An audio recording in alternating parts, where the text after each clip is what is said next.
Newsfirst, Newsline with Faraz Shaukat Ali. And a very good evening to you. This is Newsline Live. Sorry about the mixed up start there, but ladies and gentlemen, have you noticed on the right hand side top of your screen, you've seen the funky new TV1 logo? Well, it's a sign of the things to come. I can only say so much, but let me tell you that the Capital Maharaja Group have made an immense effort to expand the coverage and to bring you a whole array of exciting new things on this wonderful TV1 channel. I can't tell you much apart from to tell you that the logo is, as I said, a very it's a sign of the things to come, very futuristic, and massive plans for expansion using the latest technology which will do Sri Lanka proud, and of course new and amazing partnerships which will add to your viewing pleasure and your viewing experience right here at the Capital Maharaja Group's TV1. And our guest today, on a day that a lot of people seem to be celebrating, I don't really know why, but let's find out, shall we? Dr. Rohantha Athukorala is, of course, a former chairman of various state-owned enterprises, and he's right here with me. Good evening to you, Dr. Rohantha. Good evening, Faraz. Now then, there's widespread, some people have been lighting crackers and so on, which I think is a bit of a misnomer. I mean, you can't be possibly celebrating getting a loan. It has to be paid back. It's not somebody didn't give us a gift, did they? Anyway, but where did this all start, this whole IMF business? Very quickly, is it possible if you tell us, where did this all start? See, for us, having worked for the UN, you know, we look at different countries on how they manage adversity, and what we found was that people who come to the seat with intelligence, they are able to manage different variables stronger, and countries that have good administrative policymakers, these are the people who manage the COVID as well as manage the uncertainties that it put on the pressure on the foreign exchange. But the countries where you have leaders who get appointed mainly by the amount of money that you would throw into the kitty, you have people like that showing very poor planning skills, and they got actually bowled over on the variables that they were attacking during COVID, and that's what happened to Sri Lanka. But isn't it fair to say that there was terrible mismanagement? Because here we had new President Gotabaya Rajapaksa came in. He came in almost with a bang, because he reduced a lot of taxes and so on and gave tax breaks. And soon after that we had the global pandemic. I suppose there was no point in backtracking on the taxes, because in any case the economy came down, the tourism dollars became zero, the foreign remittances for a month or two were up, but then it came down and settled down at a very low level. So we lost lots of, we were missing lots of money. But in all of this, with all these things in sight, they played pandu in terms of going to the IMF.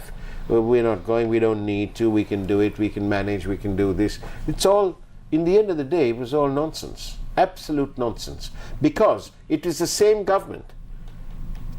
The governors of the central bank changed, but the same government. So they could have, where was all this money that one of the governors, Mr. Cabral, promised? He said he can do this, this and this. His successor didn't do anything about it, and then he paid the $500 million when everyone said don't do it. Yeah. So as I was telling you, Faraz, when you have people who don't have the correct experience on certain seats, they would sometimes gamble with the country, like what happened to us, which will never happen in countries like New Zealand and Singapore. Why? Because you have the most intelligent people brought in, Because and they're responsible for it. Would you say that there's a total lack of meritocracy, pragmatism, and honesty? I would put in simple words that this is not their own personal income. This happens to be the people's income, and in that context, you can't use these kinds of emergent theories that you would just want to go and do entrepreneurial approaches when there are certain accepted strategies that countries need to follow when you're in trouble, and that is what most countries did for us. But for whatever reason, Sri Lanka thought that they could have a homegrown model, which today we see that has not worked for this country. Do you not see any kind of suspicion here when the president makes a statement, an overnight statement, banning the use of chemical fertilizers and saying we're going all organic, and it's coincidental or not, is it? When we don't have money, we have a serious problem with our dollar reserves, and so one's thinking here, he gambled with the very people, the segment of voters who voted him into office and his family. Their traditional vote base is out there in the rural areas where the bulk of our farmers are. See, once again, it just goes back to fundamentals for us. I mean, why do you have universities and why do you have people who do research? It's because you are expected to get data from these top researchers before you make a decision. Now, on this fertilizer issue, there were 32 professors that came from Peradeniya University and said it's not going to work. And they have given empirical data to show it, but then they were shown the door.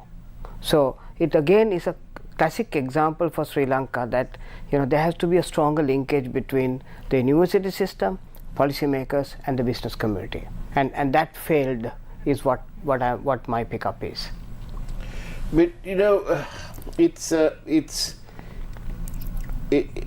then of course there's this other thing. It's not all Gotab's mismanagement, and this is what happens in my view, that when you have a president who is all powerful, he doesn't really have to listen to the 32 professors or the other one doctor who had his own theory. Fascinating. He ought to be stayed in the hospital that he was working in, not coming to the president and advising him on matters that he clearly was out of his depth. But this is what happens when you have too much of power, because you are virtually king-like. Or no, you are the king. You forget all about democratic norms. You lock people up under the PTA. You take police officers out of their jobs and transfer them to desk jobs, right? Even before you appoint the Prime Minister. Not even 2 days after Gota comes in, Shani Abesekri gets transferred out. For us, once again, it just goes back to fundamentals, which is that you have policymakers who will make a decision, but end of the day, this country is run by the private sector. 82% of the economy comes from private sector. So the question is, where were the chambers in terms of giving some kind of feedback, because they are the users. Well, I don't know if the chambers were worth the membership fees paid by companies. Last week the data came out for us that the tea industry has lost 76 billion Sri Lankan rupees because of the fertilizer issue and the crops coming down. 48 million kilos less. 50, you're right, and 75 billion Sri Lankan rupees. I have yet to see the private sector coming and saying, didn't we warn you? So I just go back to fundamentals, like saying that it's a lesson for Sri Lanka, where we have to be conscious of the leaders that we appoint, that we need to be mindful so that we will not see this again. And secondly is that the private sector has a huge role to play, rather than just holding positions and agreeing to whatever that has been done, and subsequently once we have a calamity hitting us, going and trying to do a reciprocal understanding of what happened. Now it's too late. Who would you say is the hero of the day? Who saved the day for us? Well, I would say I would give the credit to the people. I mean, end of the day, people realized that things were not working, and they challenged the administration. I meant in terms of this whole IMF business. Well, there were a lot of people who contributed to it. The government also realized that they cannot solve the problem and they need to go in for some specialized help. Maybe the governor of the central bank, who has also worked in the IMF, coming in, and shouldering. That helped enormously. Yeah, I mean, he would have. The fact that he worked on the other side and he knew the system. Yeah, and also he was quite vocal in what he said, which actually nearly costed his job. Yes, from what we heard. He said it the way it is, and I'm sure he didn't care whether, if they didn't like it and they wanted to change him, well, be my guest, kind of thing. So, and I think he did pretty well. It's a combination of people, and I think a lot of circumstances also gave in. I mean, beggars can't be choosers. Except in that I find it completely ironical that there are people. I wonder if there were politicians behind it, because it's the kind of thing they do. But people lighting crackers just because we got a loan from the IMF, really?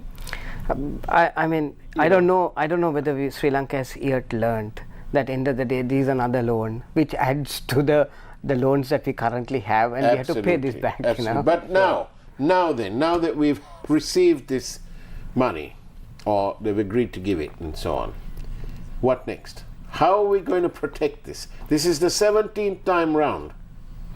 For us, I mean, everybody is thinking that this IMF loan happens to be a silver bullet. It is not a silver bullet. I mean, end of the day, the fundamentals of the country remained challenged. Where is the dollar earning strategy? Yeah, so that's the point I'm just getting into. Like, for instance, as we speak today, I mean, the whole economy has shrunk by 7.8% last year. Yeah. This year, we are going at a 4% loss. We know that the whole region of ours is growing at about 6%. India is growing by 7.3%. So the fundamentals remain. You have almost 1.1 million people who have left the country last year. 900,000 passports had been done up. You have kids coming from Nurelia, Hambantota and Munragala who are stunted, because they're not getting the proper nourishment. Absolutely. Which are all proper data. So my point, what I'm saying is that it's not only this 2.9 billion, but you will get money from ADB, World Bank, and you might stack up to 8 billion. But all these monies have to be paid back. By these kids whose IQ, not only stunted growth, but whose IQ will also suffer because of the undernutrition. So the point is that yes, the money has come, but now we need to sit and ask ourselves, what are we going to do with this money? And that is a vacuum which I think the public is here to see. Well, this is a funny combination of management. The taxes are high. The taxes are really high. And with import restrictions, the revenue to customs is non-existent, really.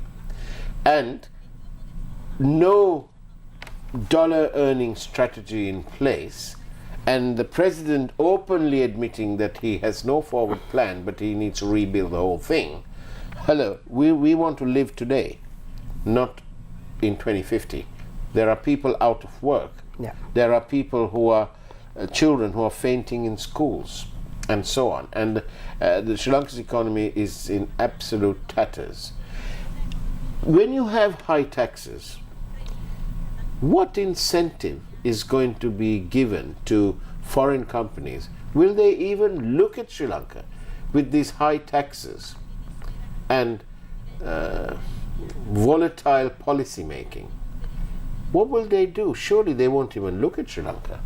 See, for us, you're right, and I think, though we are all saying it's high taxes, those are the taxes that are stipulated in many countries. Yeah. But look at the reality. In January, our total tax earnings that the government earned was about 158 billion Sri Lankan rupees, of which 92 billion goes for paying wages, and then you have about, I think, 15 billion that goes to about pension, and then you have the rest 25 billion that goes to Samurdhi. Let's have a look at this card coming up on your screen while we talk about this. Carry on.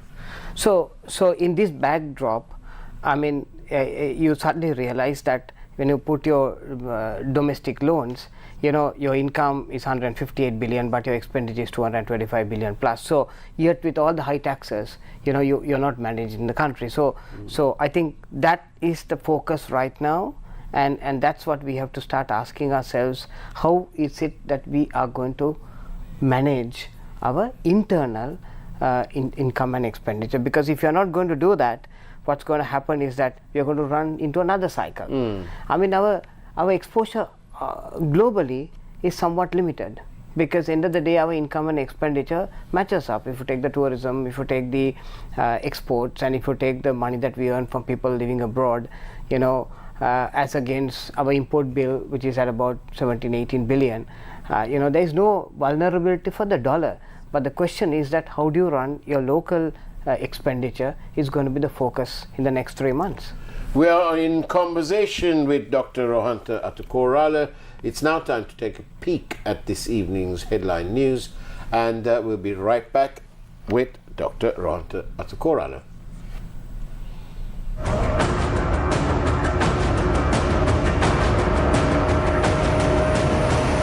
News First, Newsline with Faraz Shaukat Ali. IMF credit facility signals end of bankruptcy status, says President. First tranche of IMF facility to be made available to Sri Lanka. IMF tells Sri Lanka to present a debt restructuring strategy by the end of April 2023. SLPP praises President's efforts. Mahinda Ananda says no urge to obtain ministerial positions. Fuel price concession next month, and market to be opened to 3 new suppliers. Parliament approved to abolish the Gazette on English-only exams at Law College. 23% for 2 months, 25% for 4 months. Valuable FD. News First, Newsline with Faraz Shaukat Ali. Welcome back to TV1 with our funky new logo. We're in conversation with Dr. Rohantha Athukorala here on Newsline. Dr. Athukorala, tell me, so now we've got this money sorted, kind of. Yeah, it's there. Bearing in mind that this is the 17th time round, do you think the 225 can handle this?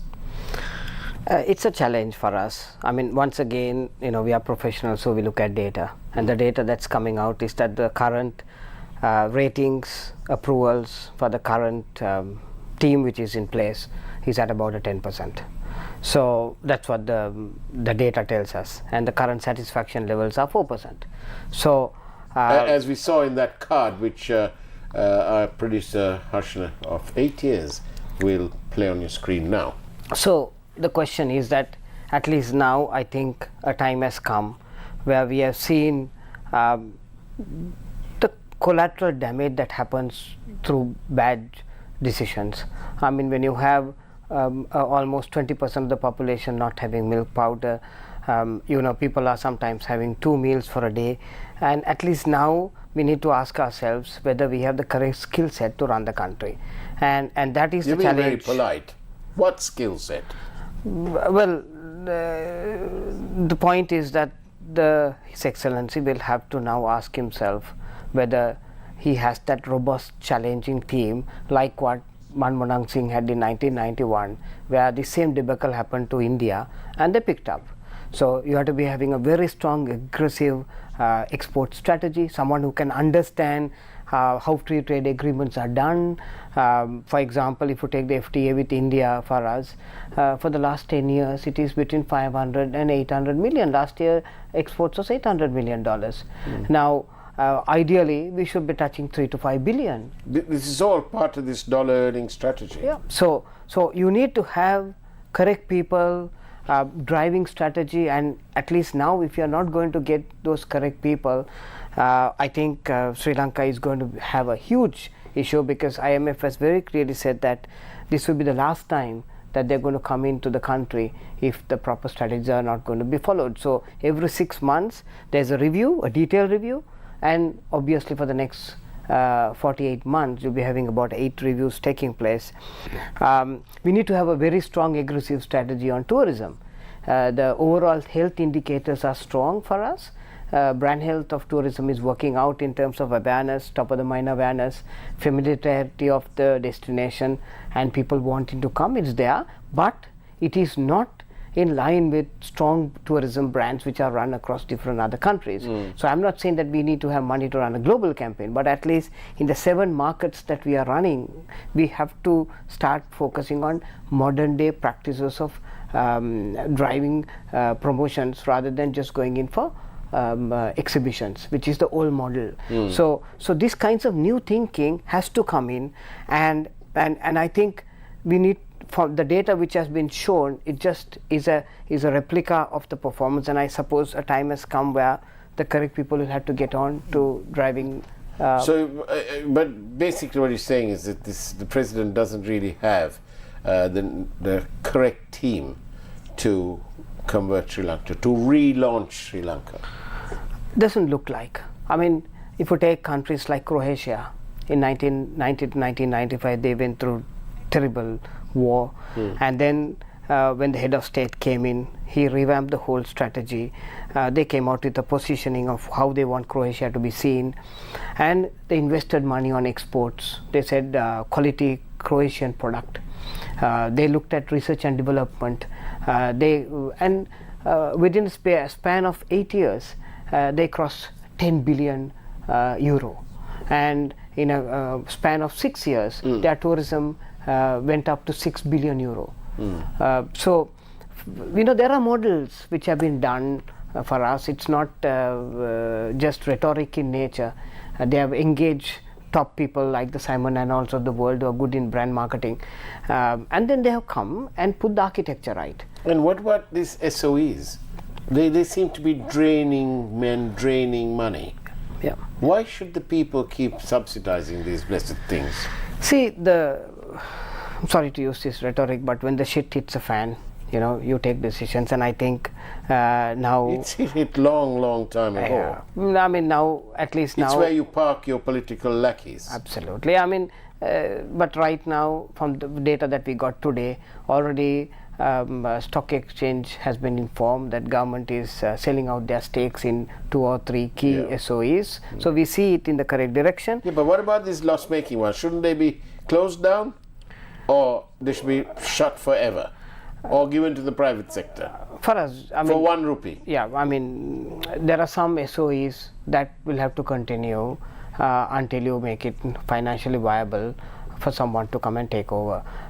So it's something that needs to be thought through. But I mean, having run a SOE which is 34 billion, all I have to say is that you don't need committees and advisory committees to run. All you have to do is to put one person who is honest, who knows the vision to reality, and within 6 to 7 months you can turn around SOE. So the question is that, once again, like you very rightly said, is SOEs to give people jobs, or is it that you want it to serve the welfare of the people? That's a decision. Or to continue with corruption. Yeah. It is telling, isn't it, that the IMF also talk about these corruption vulnerabilities.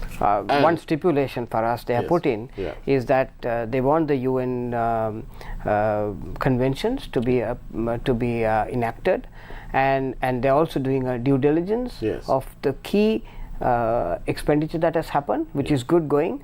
But I just have a very simple strategy for us. In Sri Lanka, you need only 3 good people. You need the head of Inland Revenue, you have the audit, and then you have the customs. If you have 3 top people in these 3 positions. When you mean top, men or women of integrity? Absolutely. This country is on track. Those are the 3 points. But then if you have an all-powerful president, he's going to be angry with them. If he doesn't like it, he's going to say, I want to chuck you out. For us, Sri Lanka has experienced that now. So at least now, I think it's time for us to learn. It's like you. You did various good jobs, but you're not running any SOE now. For us, I mean, it was being offered, but for reasons of investment in the private sector, I didn't take any office, but I think in the future we will all have to take office if we are conscious of putting Sri Lanka right, and we are decided to stay in Sri Lanka. And secondly is that I think knowing that this country has gone into this kind of calamity, I think the policymakers will also have to understand that these are the three key jobs where the tipping point can happen in this country. So you talked about relaunch. These are the three key people that are required, and not people like us, who are going to run SOEs. But isn't it telling and utterly shameful that we get outsiders to come here and say, listen chaps, your corruption is terrible, we are going to keep a watch on you, and for the first time ever in Asia they're subjecting us to this good governance business? For us, having worked for multinationals for 17 years, sometimes we do certain things where sometimes you have the global guys who come down and say, guys, we need to restructure, we got to look at new management styles coming in. So I'm quite used to outsider coming and giving best practice. But the challenge is not that. The challenge is Sri Lanka learned enough even now to say that let's do the best practices that the world is doing, or is it that we are going to even now advocate and say my strategy is right? So that is the key decision that we'll have to take, I think, and not this 2.9 billion that has come. And thank you for your questions sent by SMS to 0772 300 305. Many thanks. Lots of questions here, and many agreeing with Dr. Athukorala, saying that we need to be pragmatic. We need people with the right experience and so on. But what is the bottom line? Do we need complete relaunch? For us, it's not relaunch from a communication. We need structural reforms, and we need structural change taking place. And when you do structural reforms, you become unpopular. And when you become unpopular, you need to have strong leaders who tell you, I stand by you. So this is one thing that we'll have to keep in mind, and I'm notably looking at 4 new taxes that has come in, which is the property tax, the wealth tax, and the wealth transfer tax, and the gift tax, which many governments have said they want to do, but it never came to reality because of, we don't need to discuss. Vested interest. So at least now somebody has said we have to look at that model. So I'm not saying for and against. I'm saying is that maybe that we have to look at the best practices before we start using our own diligence and saying no, I don't advocate this and I advocate this. We got to move out of that. Dr. Athukorala, very quickly, are you pro or against the IMF? Do we have an alternative for us? If the whole world is not going to look at our credibility because IMF has not given a tick in the box, we have no option. Now the question is not about whether we are pro or against, but it's about how do we get involved in the reform agenda, how each of us can support the reform agenda, and of course the hierarchy also understanding that when you have these kinds of glaring data hitting you on the approval ratings, that you have to take conscious decisions. And just as we come towards the end, do you think that we've got too many blessed rules? We have, for example, we have a viewer telling us that re-export of cosmetics is banned. Exports of many types of wood also banned. How can we get income in dollars? This is just one thing. But isn't it reflective of this general red tape and bureaucracy that Sri Lanka seems to be drowning in? Since I have worked in the government also for us, my pickup is very simple. You have a specialized set of people who work, who have been educated, who have been trained all over the world, who are outstanding. It's just that they are the people who actually do the free trade agreements. Now they have to be consulted when they are developing these kinds of agreements. If you don't do that, and you force an agreement for political reasons without consulting them, then only you run into these issues. And I know the issues you're talking about, and I know why it has happened. Dr. Rohantha Athukorala, many thanks for being on Newsline Live. Much enjoyed having you here on the day that Sri Lanka got the tick in a box from the IMF. That's what it's called. You said it's a tick in a box. Yep. It's now a tick in a box for the primetime news. Thank you for watching. Take care. Have a great evening as much as you can. And as always, God bless you all. It's now time for the primetime news.